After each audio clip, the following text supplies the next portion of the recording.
Hey, what up, though, people? Welcome back to Wake Up Woodward. Thank you guys for choosing to kick off your day with us. One more sleep. You know what? One more sleep to the NFL draft. I've already seen people say they are not going to sleep at all. They're staying up all night. And you know what? The city has a lot to do right now, man. Shout out to Figer as well. They're going to be our sponsor, our lead sponsor for all of our draft coverage. And we also have some other supporting sponsors as well.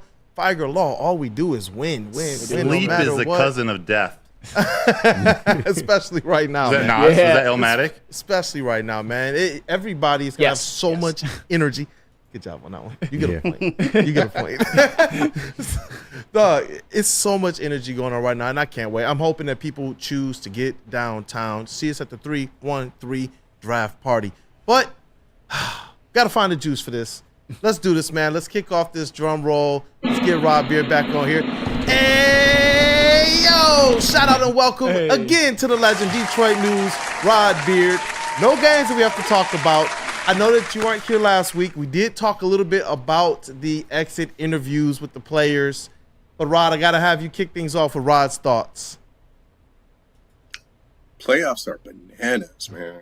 Yeah. Bananas. Mm-hmm. Yeah. And it's good to see that it's not your normal teams, your typical teams. The Lakers aren't just getting a cakewalk. Even Phoenix is having some trouble with Minnesota. Mm-hmm. I just like when young teams are able to make that jump. And even OKC, we didn't talk a lot about OKC and what they were able to do in the regular season this year. But man, it's something different. But good to see. I just like seeing a different group of teams there to root for, root against, whatever your thing is. But that's my take so far on the playoffs. But fun. Yeah.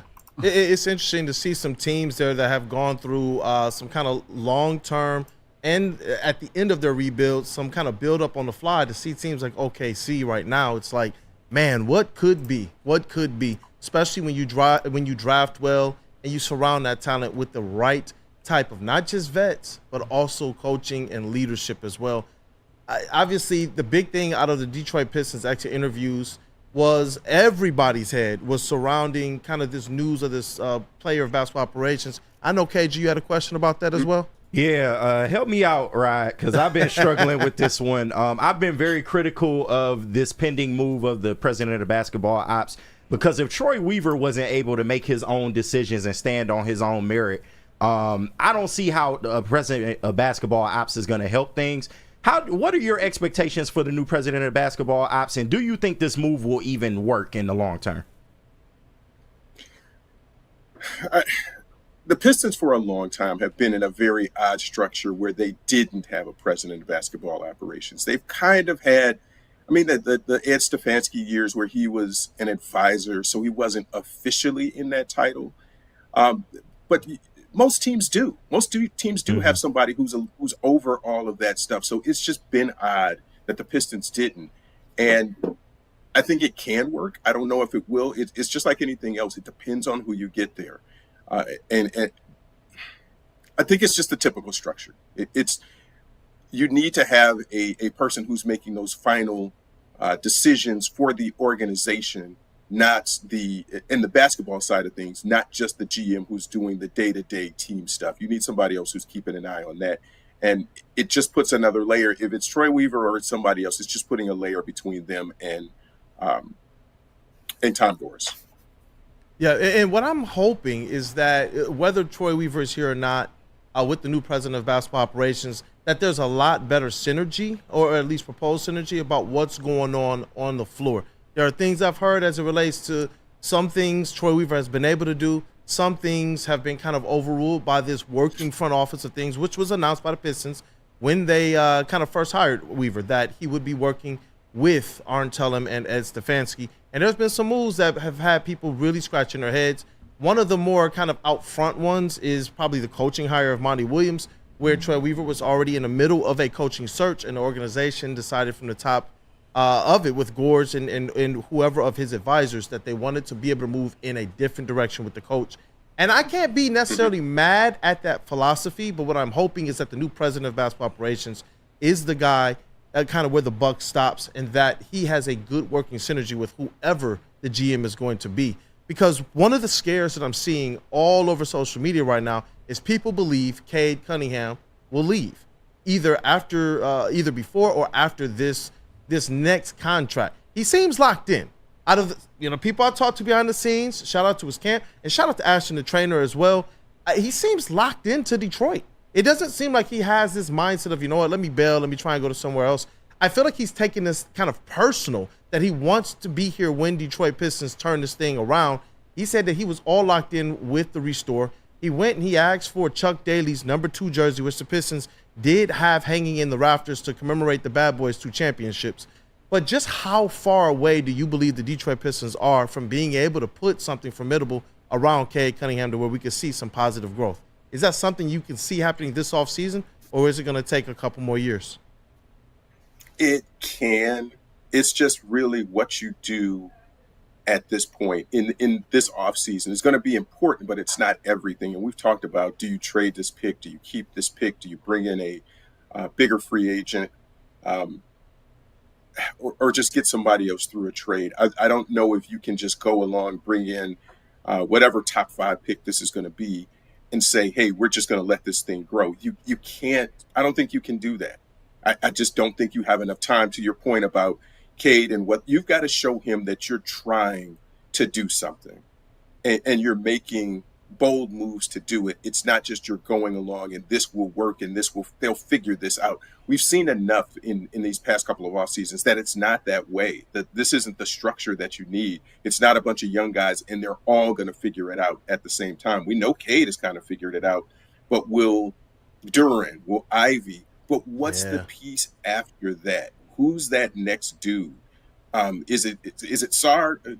No, it's just not. No, let's say it from the beginning. No, that you're going to need somebody else to sort of tie this whole thing together. And we talked at the beginning of the season. Now we can revisit this and say whether it worked or not. Was getting in Houston's case, did their young guys all kind of figure it out? No, they got a vet to kind of make that thing and glue it together with popsicle sticks. So that's the pattern. And I think this is the way the Pistons have to figure it out, is you need that vet. The Knicks, were they a really good squad? No, they went and got Jalen Brunson. Did that make a big difference? Absolutely it did. This is the next step in what this rebuild has to look like.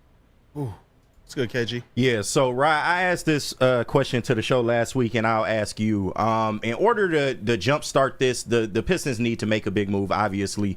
Most likely it will have to come through the trade market. Would you be willing to part ways with a Jaden Ivy in order to get a deal done for a premier player? Yes. Woo. Yes. Woo. That was quick. Hey, that's that Flannel Sam. I love it. Instantly. Yes. Is he a make or break player for this rebuild? You can argue that maybe he's a fringe guy, but if you tell me who you can get for him, probably yes. Can you? Because the 2-guard position is a critical spot. If you're going out and getting an all-star level 2-guard, yes. If you need him, I think I've said DeMar DeRozan in the past, or a healthy Zach LaVine. If you need to trade Jaden Ivy to do it, yes, I'm on board. All right. Besides, real quick, besides Cade, is there anybody else in this core that you absolutely would not come off of? Absolutely would not. I'll throw Duren in there, but I don't know if it's absolutely would not, but I would not. Again, you got to tell me what I'm getting back. If I need Duren to get Brandon Ingram, I can think about it. Ooh. If you tell me I can go Ivy and get Brandon Ingram, yeah, or Ingram type player, okay, we can talk. Yeah, yeah, go ahead. Oh, I was just gonna ask, because the playoffs are going on right now, and in some ways it looks like the teams in the playoffs are playing a completely different sport than the Pistons. I want to ask you this. Is there any team that is currently in the playoffs right now? I know you kind of touched on Houston and who aren't in the playoffs, and the Knicks who are, that the Pistons can use as a potential blueprint of future success and how to build a team? Or is it just as simple as every rebuild is different? Every rebuild is definitely different. I think you've got to have some of the fearlessness that Indiana did to just say, hey, if we need to make trades to make this work, then let's go do it. You might want to look at Cleveland and saying the Donovan Mitchell. If you can go get an all-star like that, go get an all-star and just make it happen. Milwaukee wasn't afraid to break up what they had if they were trying to do something better. And of course, that's a championship level team. But I think those are the ones that I will look at and say those are the main ones that went out and did something. You got to go out and do. Oh, did we lose him? Oh, I think we lost connection for a minute. Uh-oh. Because I was just... there we got him back. There we go. Even the Pelicans to go and get C.J. McCollum is something that was, hey, we don't know what Zion's situation is, but we're going to go get another guy who can carry this team when he's not around. So those are the types of things. Is Houston closer? Did they finish 500? Yeah. I mean, they didn't make the playoffs, but still, they have something to build on. So I think that's the road and the path that the Pistons have to go down.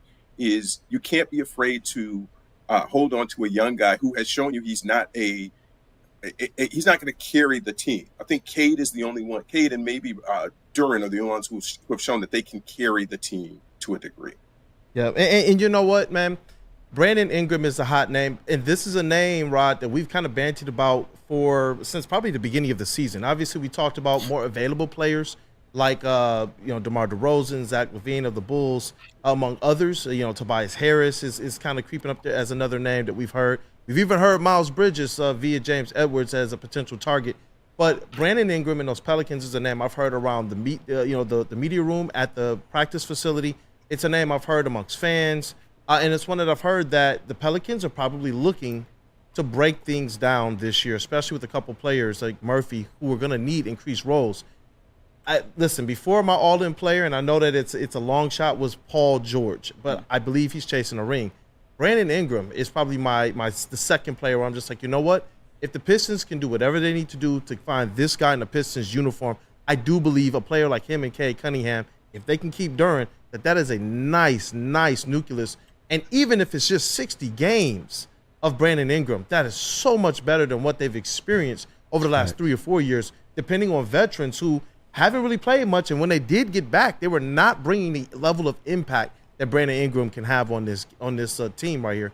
Is Brandon Ingram one of those guys that you say, you know what, if Cade and Duren are still here, give them whatever they need to be able to get a player like that in a Pistons uniform? Yeah, I mean, and his contract isn't terrible. He's at about $36 million. That's not terrible. It's a little bit much. You want an all-star player if you start getting in the mid to high 30s and up to the 40s.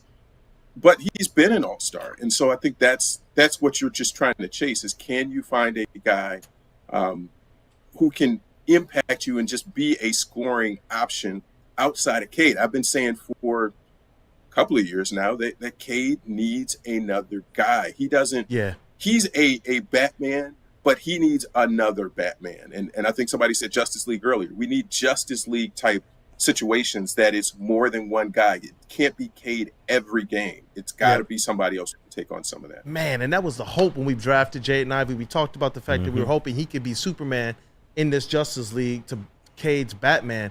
And it just, you know what? He may get there. I'm never going to put a cap on anybody's ceiling. But as it relates to what the Pistons need to do right now to get this thing back on the tracks, some of these young players are going to definitely be casualties. I know James Edwards, shout out to him of The Athletic. He was on From Half Court with Sean Murphy, and they've discussed a few things as well about a few of these players are probably not going to be on this squad next year because the Pistons do have intent to be able to accelerate things just a little bit. And that's, you know what, they've given themselves at least, if there's any silver lining with the Pistons, they've at least kind of have this nice nucleus of young talent with cap space. It gives them a lot better to be able to kind of go out there and make moves with. When you look at the beginning of this thing, if they were able to do things like bring in a Jeremy Grant early in this restore when they had no capital, when they had no assets, they should be able to do a little bit better this time around. But it's all going to revolve around who's probably in that driver's seat to push the go button. But any last words from you, Rod? Pistons, NFL draft, anything? No.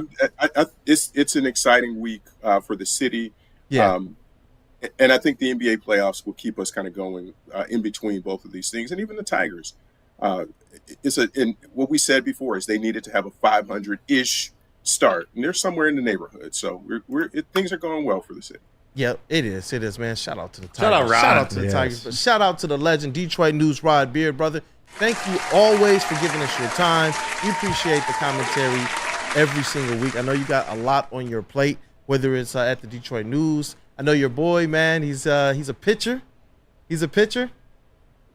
Hey, I see the post, man. You are proud of him, and it's awesome to see. Just as a fellow father, it's awesome to see you support your son the way that you do. So, thank you as always, Rod. Thank you for this time. Shout out to the Detroit News. Whenever you guys get an opportunity, definitely check out their coverage as well, especially of the NFL draft here in Detroit. They do fine work over there. Thank you, brother. Thanks, Rod. Thank you, Rod. Rod. All right, thanks, guys. Hey, you guys know what, man? With the first overall pick, Hey. in terms of media, I would probably take Mr. Rod Beard. Damn right. Legend. Yeah, A legend. 100%. But You're not. with the first pick in the 2024 draft, Detroit picks Swiss Insurance Group. Woodward Sports in Detroit, top pick for your insurance needs.